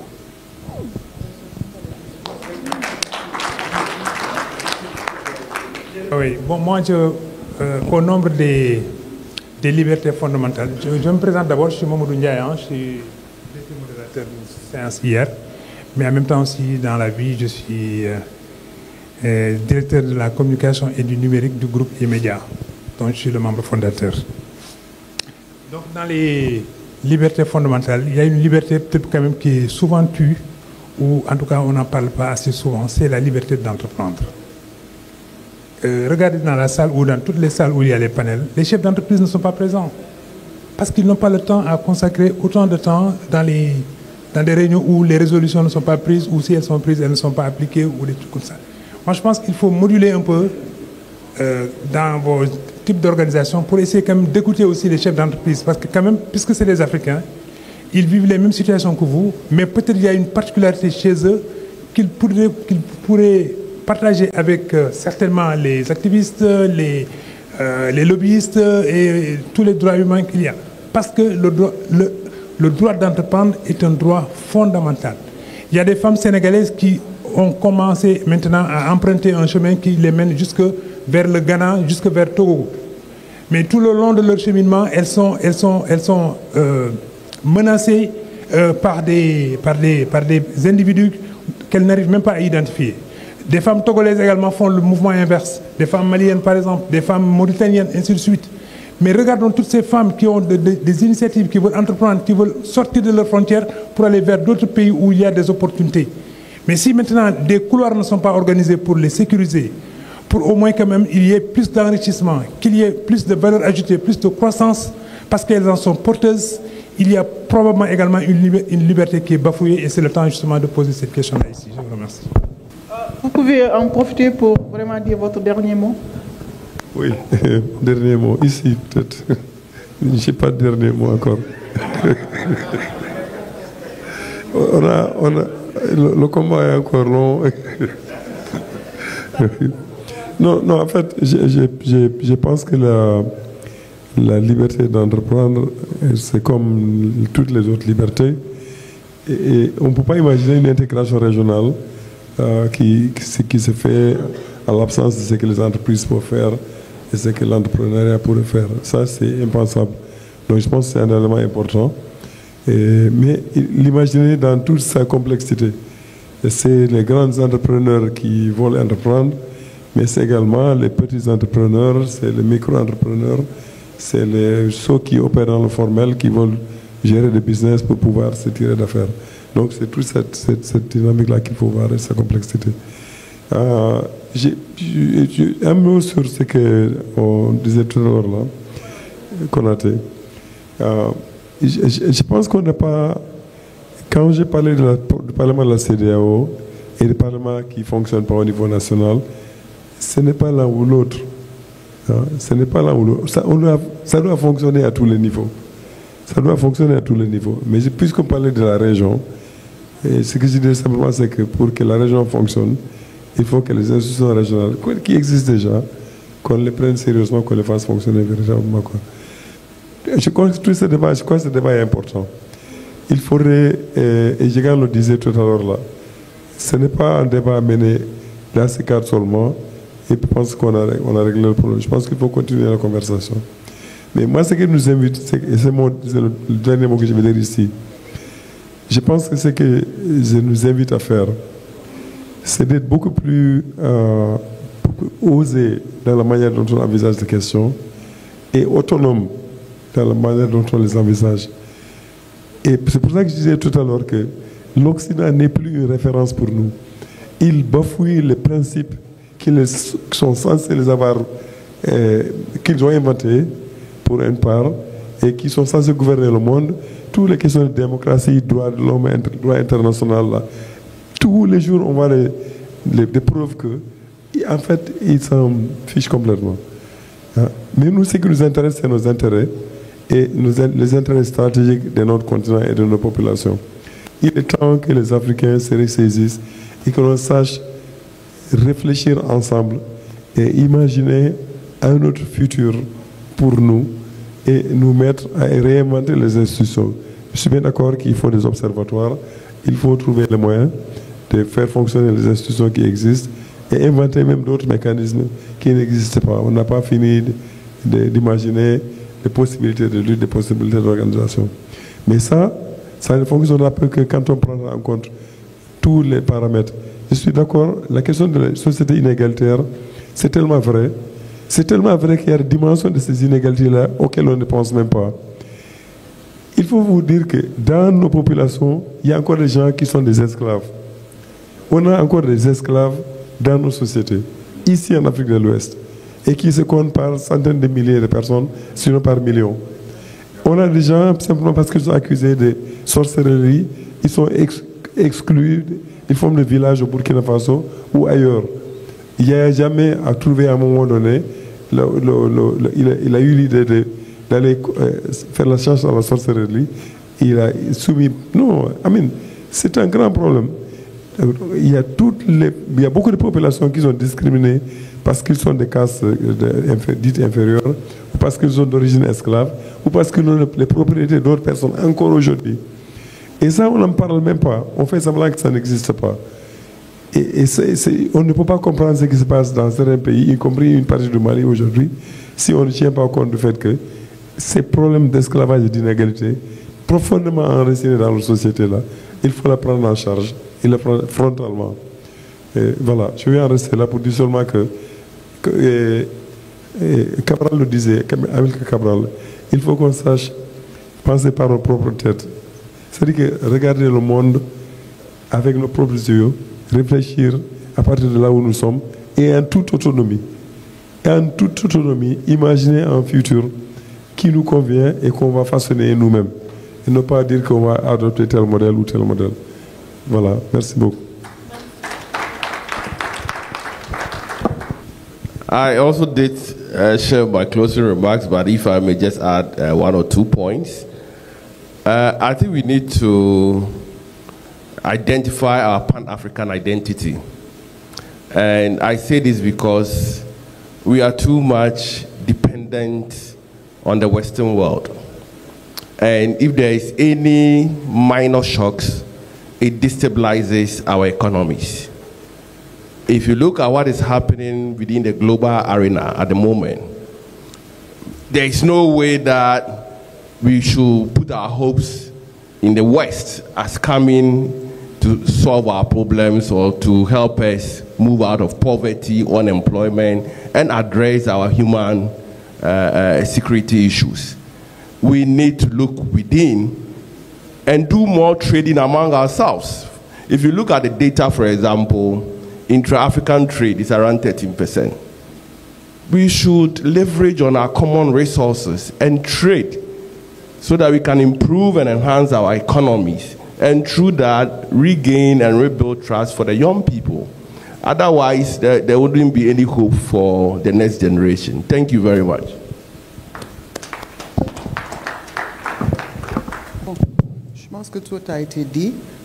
Juste peut-être pour rappeler, hier, dans un de nos panels, on a parlé du nouveau traité de libre-échange. Et dans les discussions, prof, quand on a parlé de tout, oui, on a oublié le genre, on a oublié les questions d'égalité. Et quelqu'un dit, un protocole est en train d'être préparé pour l'inclure. Ça veut dire quoi? Ça veut dire que en 2025, on continue de préparer des documents continentaux qui ne prennent pas en question ces questions. Imaginez un traité continental de libre-échange qui n'a pas pris en compte fondamentalement la question de l'égalité, connaissant le rôle des femmes dans le trading, dans le commerce, surtout informel. Connaissant tout ceci, ça veut dire que nos experts ont osé encore faire ce grand traité que dont tout le monde parle, et on n'a pas pris. Et maintenant, il faut un protocole qui va prendre combien de temps? C'est juste pour dire que c'est toujours à la périphérie. Un autre problème, la formation. Aujourd'hui, dans les pays de l'UEMOA, je pense que Maître est là, il connaît mieux, ils ont ce qu'ils appellent peut-être le droit communautaire avec leur OHADA, parce qu'ils harmonisent les droits des affaires. Mais le droit communautaire pur, quand vous allez dans les grandes universités ailleurs, mais le droit communautaire fait l'objet de programmes spécialisés. Les gens se spécialisent en droit européen, droit communautaire, et c'est des masters, c'est des PhD. Aujourd'hui, dans nos universités, partout en Afrique, on n'apprend pas le droit de la CEDEAO, qui est un droit. Ce corpus juridique n'est pas connu des professeurs, n'est pas dans nos universités, dans la région, et ça pose problème. Ça veut dire, aujourd'hui, nos fonctionnaires, ces gens qui sont à l'ENA, dans les grandes institutions, qui vont être des inspecteurs de douane, qui vont gérer toutes ces questions de libre-échange, ben, ne comprennent pas les enjeux. Eux, ils sont toujours dans le droit national, à la limite peut-être communautaire OHADA. Et on parle aujourd'hui de la CEDEAO. La CEDEAO, il y a des traités de libre-échange. Je vous donne un exemple. Entre la Gambie et le Sénégal, ça pose un problème. Imaginez. Et moi, je dis toujours, si on n'arrive pas à régler le problème Gambie-Sénégal en matière de libre circulation des biens, je pense que c'est illusoire de parler des 15. Donc, il faut qu'on fasse vraiment une évaluation sérieuse de toutes ces questions. Le dernier point, c'est par rapport à l'appropriation. Tout le monde l'a dit. Mais pour approprier quelque chose, il faut y croire. Moi, je pense que, Ibrahim l'a dit, on a tellement d'instruments. Mais dès qu'il y a du bruit, dès qu'il y a des complaintes, on se dit, on se met encore pour créer un autre instrument. Moi, je me dis, peut-être c'est la diversion pour éviter de mettre en œuvre. Aujourd'hui, la Cour de justice de la CEDEAO a pris tellement de décisions contre les pays. Je donne 2 exemples et je finis. Le Sénégal et la Gambie.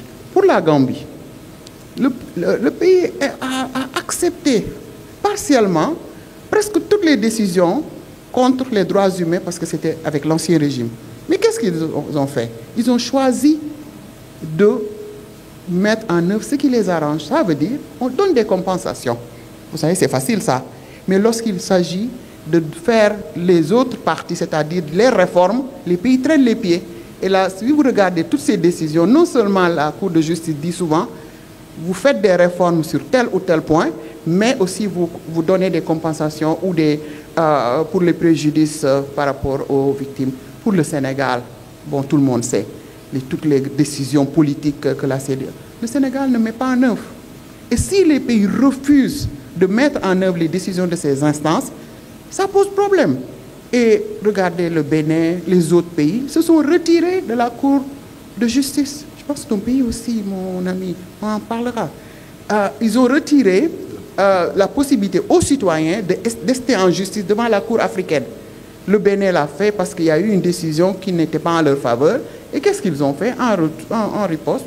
On se dit personne n'ira devant la Cour de justice africaine. C'est juste pour dire que nous devons faire l'introspection, nous regarder vraiment en face comme l'a dit la plupart. Ça veut dire que notre relation avec ce droit, quand ce n'est pas en notre faveur, ben on conteste.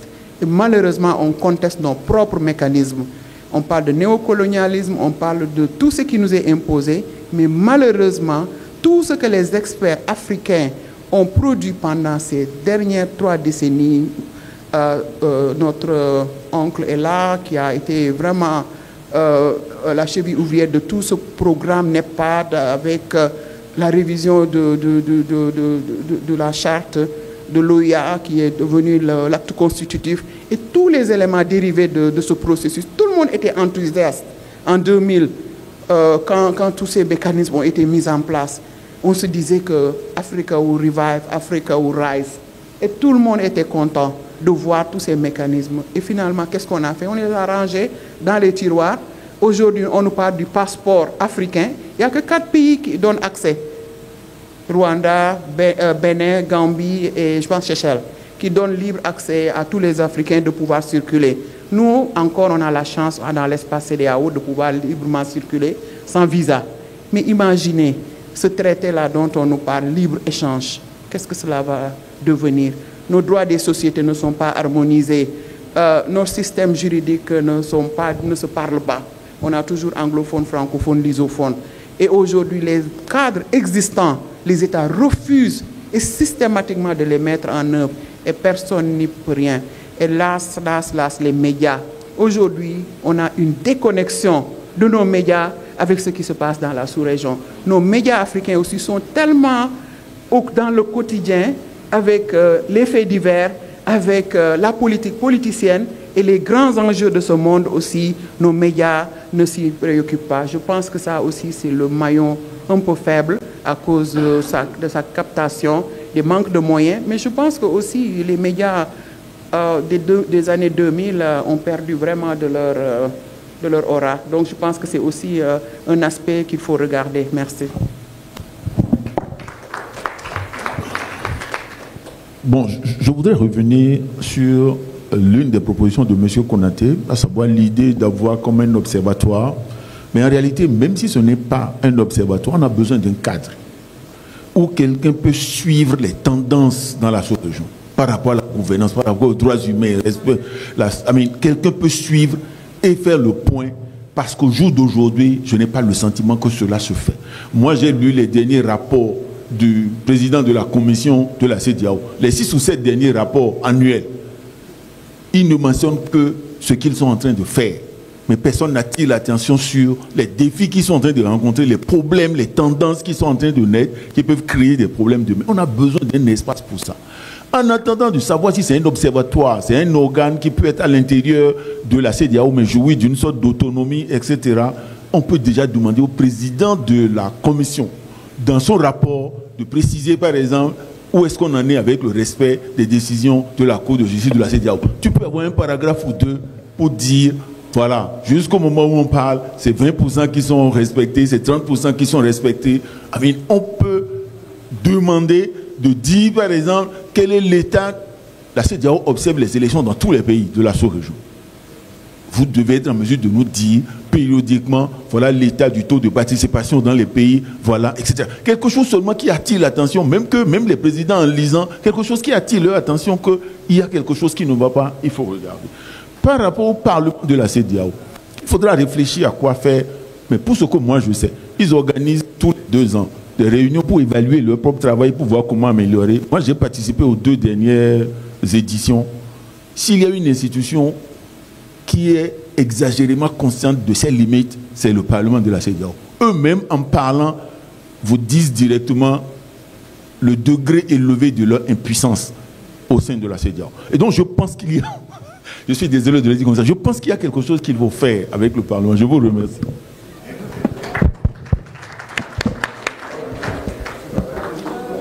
Merci beaucoup vraiment pour les brillantes prestations. Donc, on me dit qu'il faut conclure.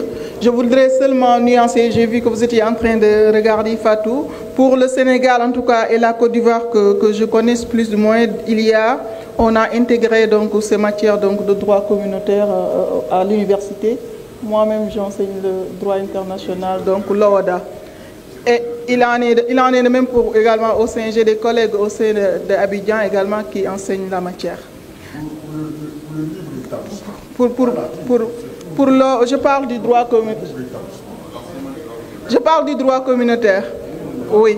Et non seulement il y a cette matière, en tout cas au Sénégal, mais il y a également le système international. Oui. Le professeur Sall même, il enseigne également la CEDEAO. Donc on enseigne également de plus en plus, il y a dans les masters droits de l'homme et autres, le système international des droits de l'homme, où on revisite encore le système des droits de l'homme, que ce soit au sein de l'Union européenne, mais également au sein de l'Union africaine, au sein de la CEDEAO. Par contre, j'ai testé les pays parfois du Maghreb et autres, souvent qui ne revisitent pas nos systèmes d'intégration.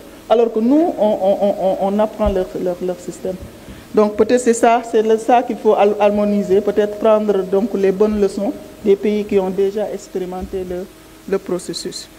Donc, chers panélistes, chers participants, nous arrivons donc au terme donc, de ce panel riche d'échanges. Je sais qu'ici, nous sommes tous unis par ce dénominateur commun d'avoir notre amour pour la CEDEAO. Je reste convaincu que ces panélistes et l'ensemble des participants sont convaincus des causes que défendent la CEDEAO. Mais comme disent nos amis journalistes, ce sont les trains qui n'arrivent pas à l'heure qui nous intéressent. Donc là, on a essayé de relever les défis pour qu'ils proposent des solutions. Mais je reste convaincu qu'eux-mêmes, ils sont très convaincus des avancées et des forces de la CEDEAO. Donc nous avons pu identifier les défis majeurs auxquels notre région fait face en matière de démocratie, de droits humains, mais nous avons surtout entendu des pistes de solutions concrètes. Je pense qu'il y a plusieurs solutions qui ont été proposées. Ce qu'il faut retenir, principalement, c'est que la construction d'un espace régional démocratique et respectueux des droits de l'homme et des libertés fondamentales exige un engagement collectif. Celui des États membres, de la CEDEAO, de la société civile, de la jeunesse et de chaque citoyen ouest-africain. Les femmes font, je mets les femmes, moi, de façon intersectionnelle. Comme il l'a dit, moi, de façon générale, les femmes, je les mets de façon intersectionnelle. Quand je parle des citoyens, je parle donc des citoyens et des citoyennes. Quand je vous parle de la société civile, je parle de la société civile, que ce soit la société civile globale ou la société civile féministe. Donc c'est de façon intersectionnelle que je fais allusion donc à ces femmes, pour ne pas les infantiliser, comme l'a dit tout à l'heure une des collègues militantes de la cause féminine. Mais avant tout, il s'agit en tout cas d'un engagement vers l'unité de l'espace communautaire. Nous devons continuer donc à dialoguer, à coopérer, à renforcer les mécanismes régionaux pour faire de nos aspirations démocratiques communautaires une réalité durable. Un grand merci à nos différents intervenants pour leurs expertises, à vous toutes et tous pour votre écoute et vos différentes et pertinentes questions. Je sais qu'il en reste encore plusieurs et je vous invite à poursuivre donc ces réflexions tout au long donc de nos déjeuners et des coulisses, parce que c'est donc souvent dans ce genre de panel, dans ce genre de rencontres riches de praticiens et d'académiciens qu'on trouve les prémices donc des solutions.